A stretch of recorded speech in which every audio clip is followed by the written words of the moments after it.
consolation d'Israël, elle nous amène dans un mot, nacham, nachamu, nachamu, nachamu, ami, yomer, Elohechem. Consolez, consolez mon peuple, dit votre Dieu, Elohechem. Le terme consoler vient d'un verbe se repentir, tirer vengeance, amener à la consolation, avoir pitié, de la miséricorde. Le livre d'Ésaïe, Yeshayahu en hébreu, résume dans son rouleau tous les livres de la Bible en 66 chapitres, les 66 livres de la Bible. Les chapitres 1 à 39 concernent surtout les événements contemporains de l'époque du prophète. À partir du chapitre 40, la seconde et troisième partie du livre, nous trouvons un nouveau style d'écriture. En effet, les chapitres 40 à 55 se rapportent surtout aux périodes de l'exil et du retour. Dans la troisième partie, les derniers chapitres de 56 à 66 sont la conclusion du rouleau. Ils annoncent une promesse, un bonheur, pour celui qui accepte l'alliance du Saint d'Israël.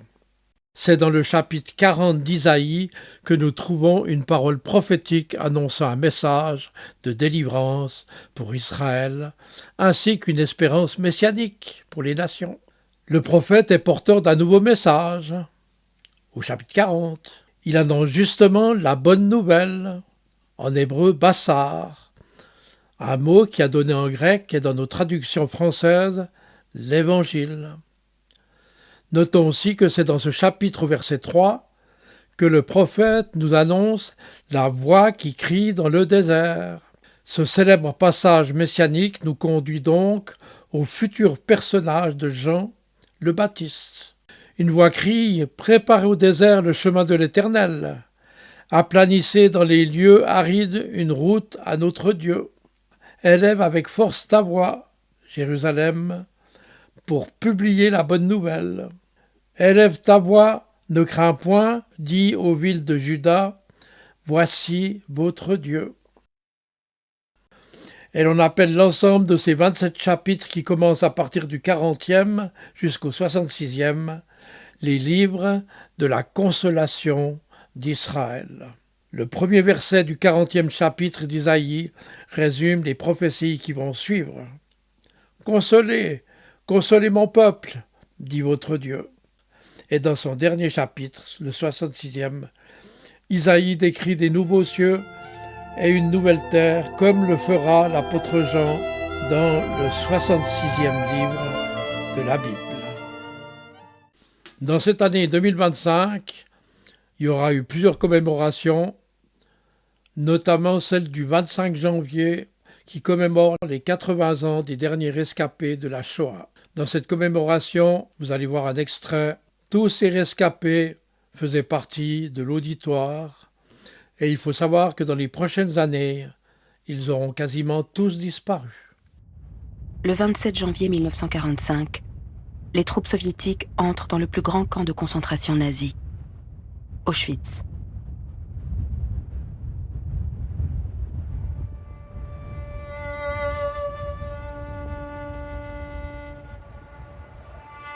Dans ces lieux abandonnés de toute surveillance, les soldats découvrent les derniers survivants, des charniers à ciel ouvert, et les traces d'un massacre à une échelle industrielle jusqu'alors inconnue. Au total, plus d'1,1 million personnes y ont été assassinées, dont 960 000 hommes, femmes et enfants juifs, et près de 20 000 hommes, femmes et enfants tziganes. Auschwitz II-Birkenau sera dans sa forme finale composée de plus de 300 baraques, répartis dans une dizaine de camps distincts. Ces camps de baraques, séparés les uns des autres de barbelés électrifiés, contiendront jusqu'à 140 000 personnes. Entre 1942 et 1943, les détenus vont construire à l'extérieur du camp de Birkenau 4 crématoires. Chacun d'eux sera composé d'une chambre à gaz de grande capacité, pouvant contenir jusqu'à 3000 personnes, et de fours crématoires.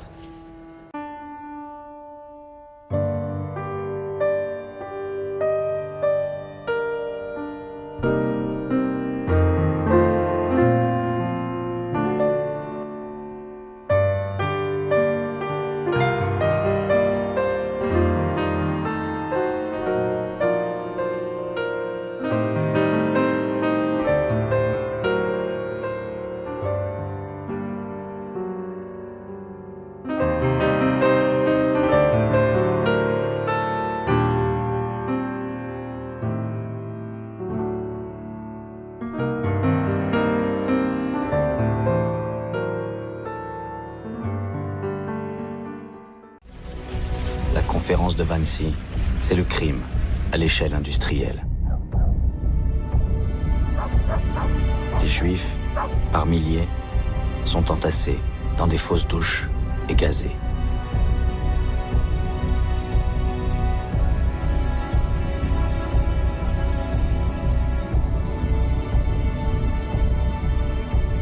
Après la Shoah par balle en Russie, le génocide s'amplifie. Enfin, la déchéance de se réduit à un numéro sélectionné pour les travaux forcés, le crâne rasé, la tenue de déportés, destinés eux aussi à mourir de faim, de maladie ou sous les coups. Les clichés des SS veulent montrer un Auschwitz idéalisé, une opération calme, bien orchestrée. Sauf que les photos ne restituent ni les hurlements des SS, ni les sanglots de désespérance. Mais à y regarder de plus près, des déportés se masquent le nez car il y a cette odeur pestilentielle, celle des corps que l'on brûle dans les crématoires. Ainsi, nul ne pourrait oublier ces visages d'enfants, de femmes et de vieillards, parqués dans un petit bois en attendant d'être jetés dans les chambres à gaz. Nul ne pourrait dire alors que la tragédie d'Auschwitz n'a jamais existé.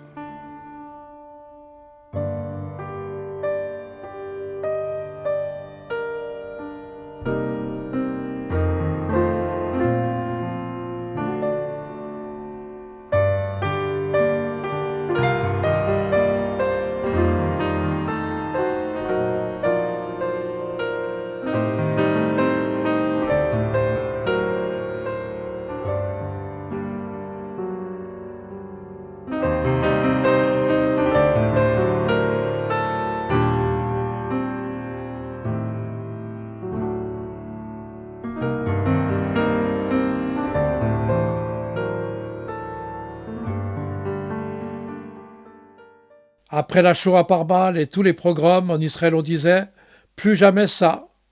Or, lors du pogrom du 7 octobre 2023, les Juifs ont compris qu'après 80 ans depuis la fin de la Deuxième Guerre mondiale, et malgré l'État d'Israël qui était censé les protéger, ils ont pris conscience que cette protection n'avait pas suffi à les protéger de nouveaux pogroms.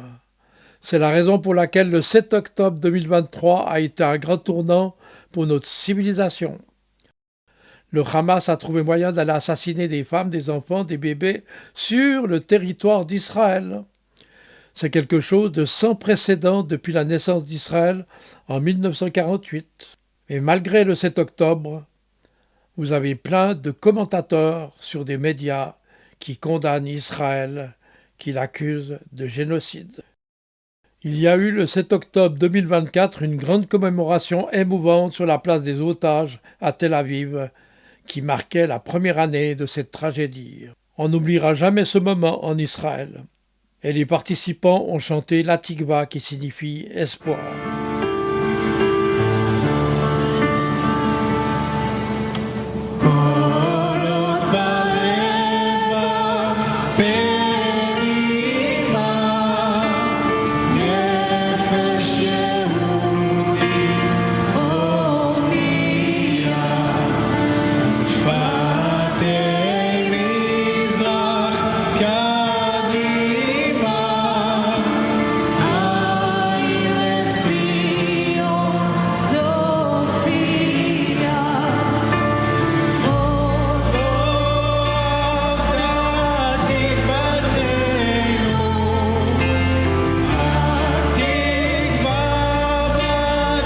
En hébreu, c'est l'espérance de Sion.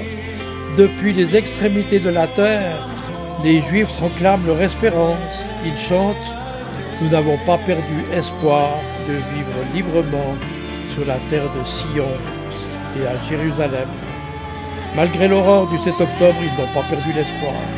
Israël a traversé des pogroms, des persécutions, mais ils n'ont pas perdu l'espoir.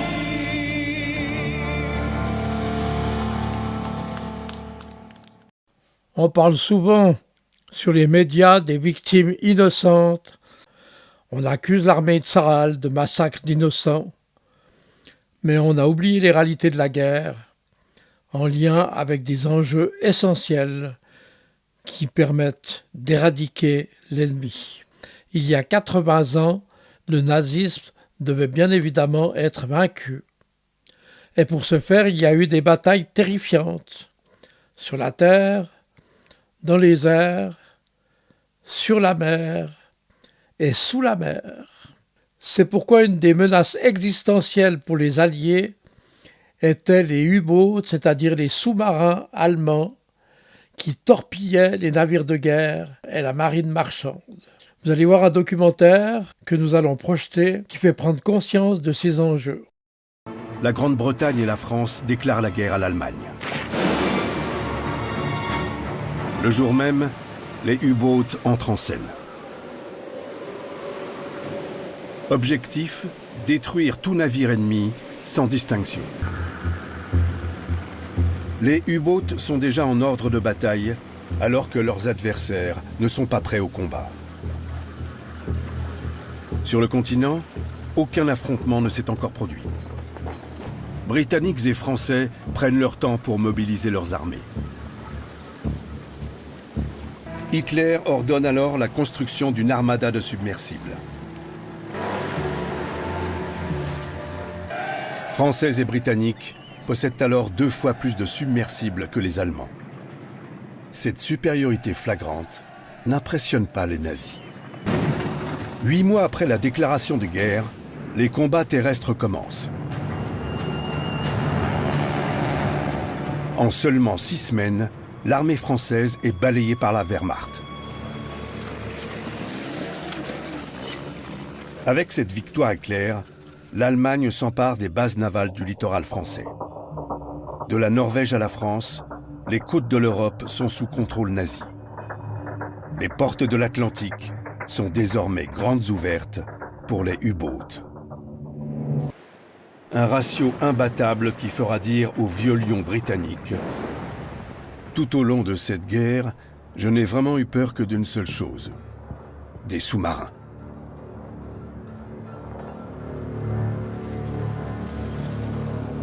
Dönitz a réussi son pari, faire trembler l'ennemi. À l'automne 1940, il s'installe avec son état-major à Lorient, ville stratégique, où le U-30 est le premier à prendre ses quartiers. Stationnés à Brest, Lorient ou Saint-Nazaire, les submersibles gagnent 1 semaine de mer par rapport à leur ancien port d'attache en Allemagne. Après 1 an de guerre, près de 600 navires alliés ont été coulés pour seulement 38 submersibles perdus. La propagande nazie n'a de cesse de vanter les exploits de ses héros. Omniprésentes sur le terrain, les caméras du Reich magnifient chaque fait et geste. Inlassablement, les loups sont montrés comme des demi-dieux. Un sous-marinier naviguant sur le U-55 reconnaît « Nous coulions tout, sans avertissement préalable. Les Anglais ne devaient pas le savoir. Nous laissions toujours l'équipage se noyer. Que pouvions-nous faire d'autre ?» Une consigne qui viole les lois de la guerre. Les victimes sont pour la plupart des civils livrés à leur triste sort. Les sous-mariniers nazis sont sans pitié. Personne n'est épargné. Un sous-marinier révèle « Le poste de commandement a envoyé convoi avec un transport d'enfants. Le transport d'enfants était si grand. Nous avons coulé le transport d'enfants. Ils sont tous morts. »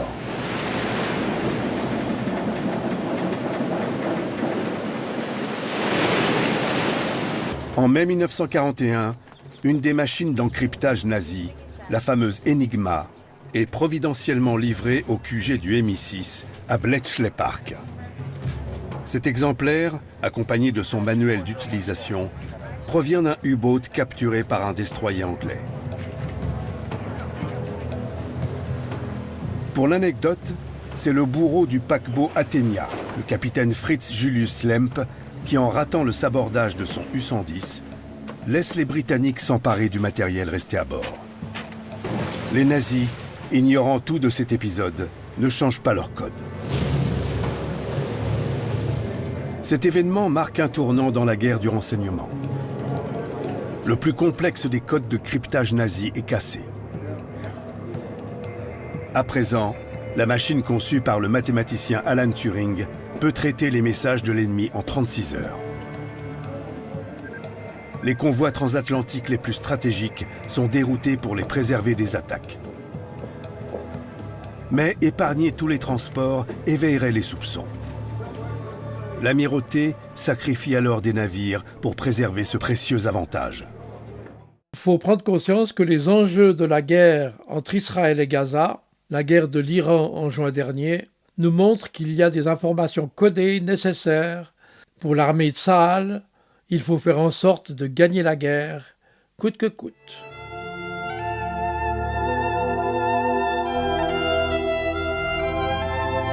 Alors on va voir qu'Israël a des armes secrètes, des armes bibliques. Toutes les victoires sont en lien avec des versets bibliques. Et c'est aussi lié à des enjeux qu'il y avait sur le patriarche Jacob, qui a été appelé Israël. Abraham et Isaac, ce n'était pas encore Israël.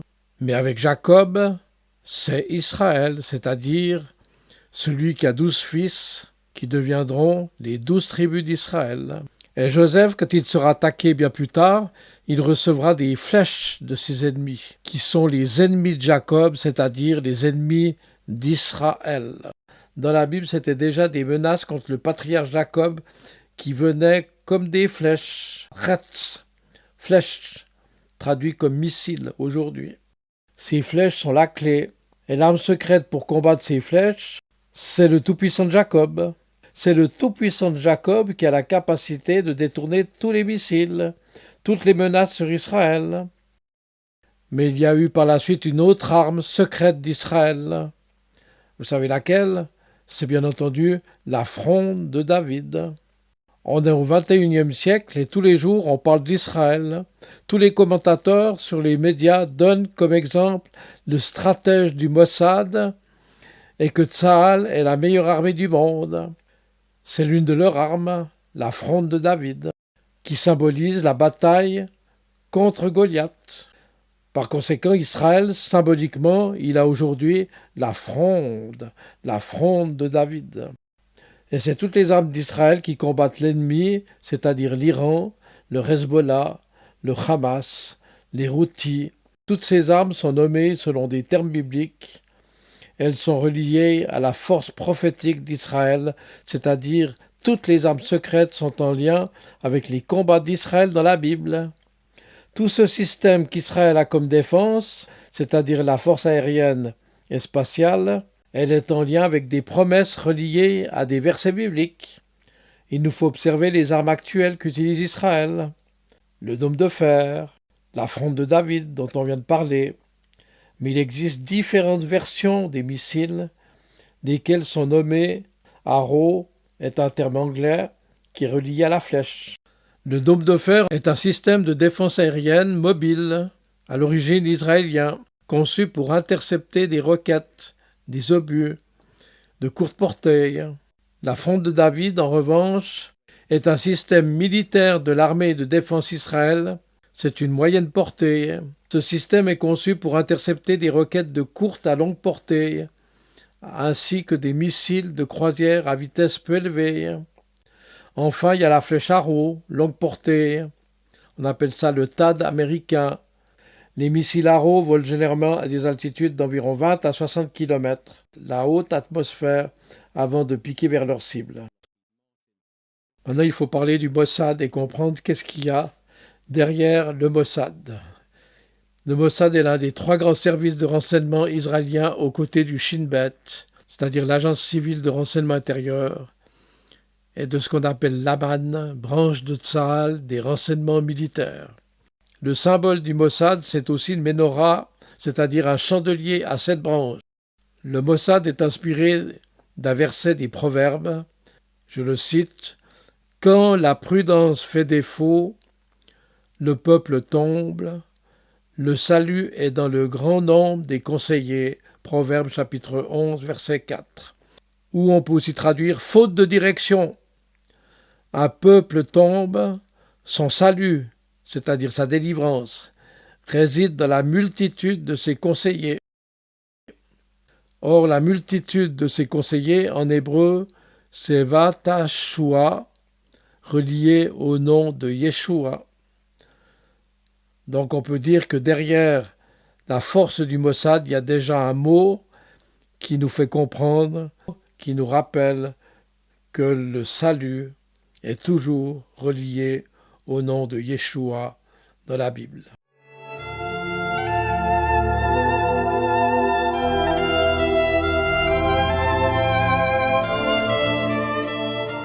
Alors maintenant, on va voir la force prophétique qu'il y a sur Israël. Il faut savoir que le nombre 77 symbolise les 77 ans d'Israël, dont on a commémoré cette année en mai, la naissance d'Israël en mai 1948, et que ce nombre 77 nous amène en hébreu à la force Oz. Et c'est la raison pour laquelle l'attaque d'Israël contre l'Iran, le vendredi 13 juin 2025, est appelée lion dressé, l'éveil du lion. Ce terme vient d'une référence à un verset de la Bible qui se dresse comme un lion que l'on trouve dans Nombre, chapitre 23, verset 24. Am Kelavi, cette expression vient du Tanakh. C'est un peuple qui se lève comme une lionne, qui se dresse comme un lion. Et on peut comprendre pourquoi il y a une force sur le peuple d'Israël, car cette force, elle vient de l'héritage des psaumes. Vous allez entendre maintenant un colonel de l'armée d'Israël, de l'armée de Tsahal, qui s'appelle Golan Vach, et qui proclame avec le musicien Jonathan Hazel le psaume 23. Le psaume 23 qui nous amène dans la vallée de l'ombre et de la mort. En hébreu, Gamki Eler Begel Salmavet Lo Irara. Quand je marche dans la vallée de l'ombre de la mort, je ne crains aucun mal, car tu es avec moi. Ki ata imadi. Ensuite, on a le passage « Oui, le bonheur et la grâce m'accompagneront tous les jours de ma vie. Artov vachesed, yirdefuni kol yemei chaya, veshafti bevet Adonai leoret yamim » C'est ce que va chanter ce colonel. « Oui, le bonheur et la grâce m'accompagneront, me poursuivront tous les jours de ma vie, et j'habiterai dans la maison de l'Éternel jusqu'à la fin de mes jours. » Vous allez entendre le colonel chanter cette force qui vient de la parole de Dieu, et c'est dans l'armée d'Israël qu'on chante le psaume 23.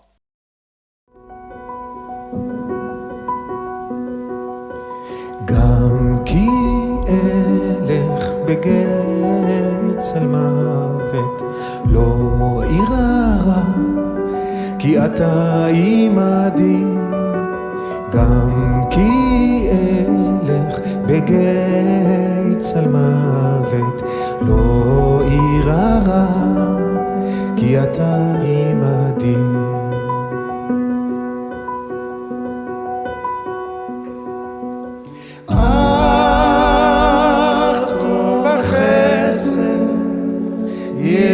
ירדפוני כל ימי חיי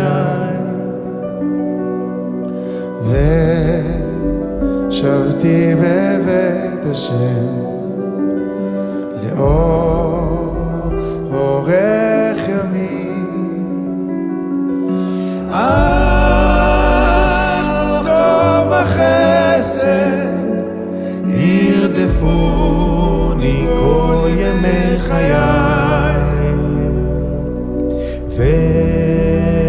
ושבתי בבית השם לאורך ימים.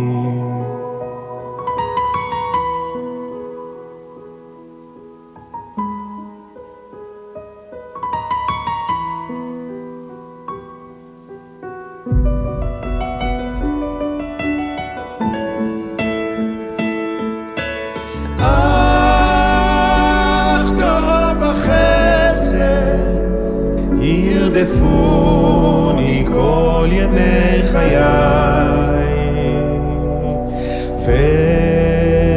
ושבתי בבית השם לאורך ימים אך טוב וחסד ירדפוני כל ימי חיי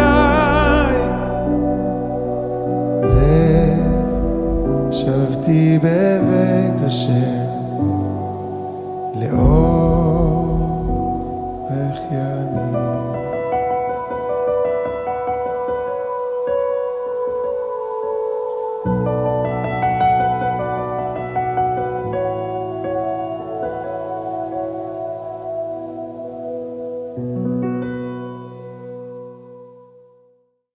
En même temps que des chants des psaumes sont proclamés dans l'armée d'Israël, il y a des groupes d'étudiants de la Bible dans des écoles talmudiques qui se retrouvent régulièrement pour chanter des versets de la Bible en hébreu.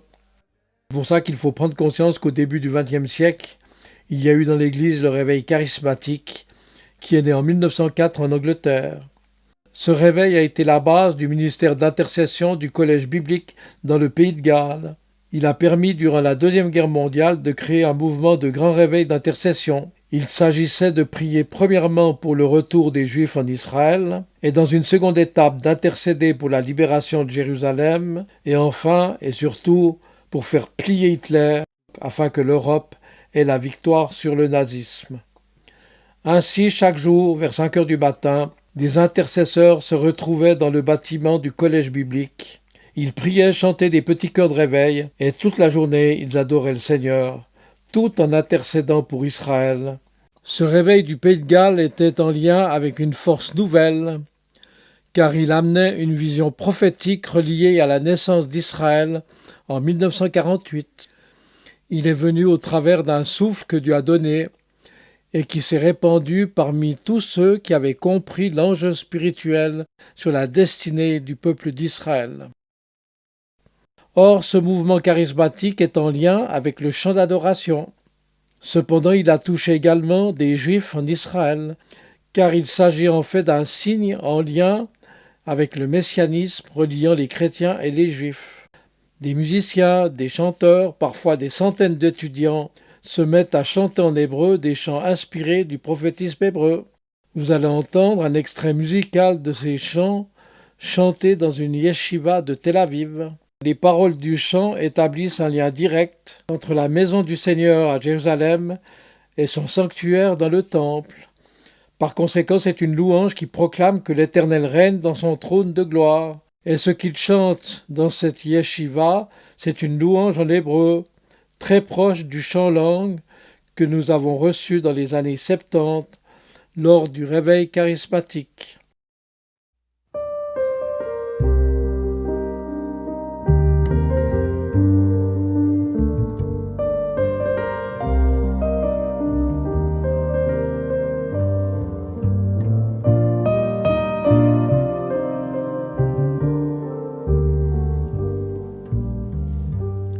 אוי ממקומך מלכנו תופיע אוי ותמלוך עלינו עלינו אוי כי מחכים אנחנו לך כי מחכים אוי אוי אוי אוי אוי אוי אוי כי מחכים אנחנו לך אוי מתי אוי תמלוך אוי מתי תמלוך בציון אוי בקרוב אוי בימינו אוי לעולם תשכון אוי תתגלה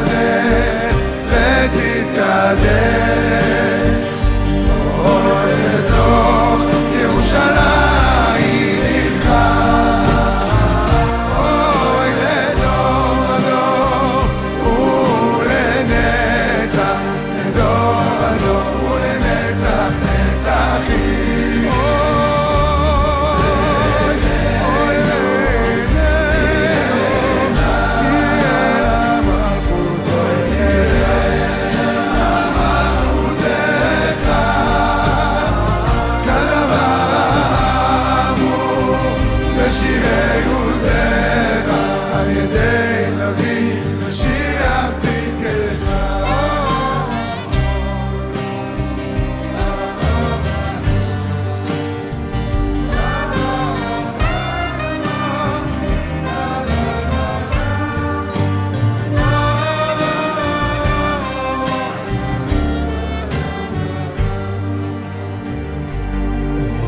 ממקומך מלכנו תופיע, אוי ותמלוך עלינו,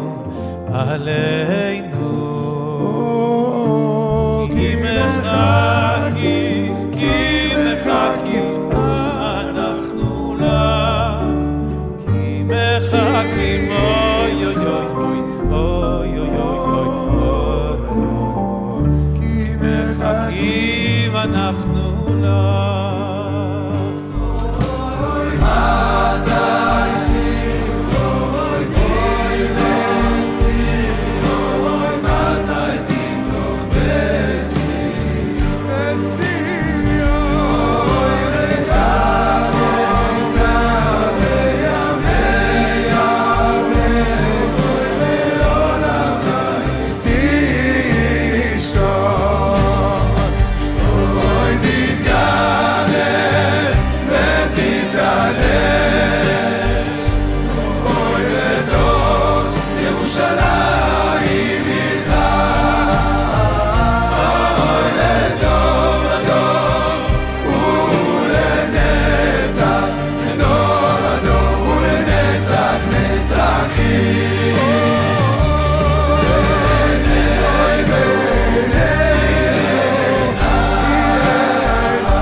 Il y a les promesses des psaumes.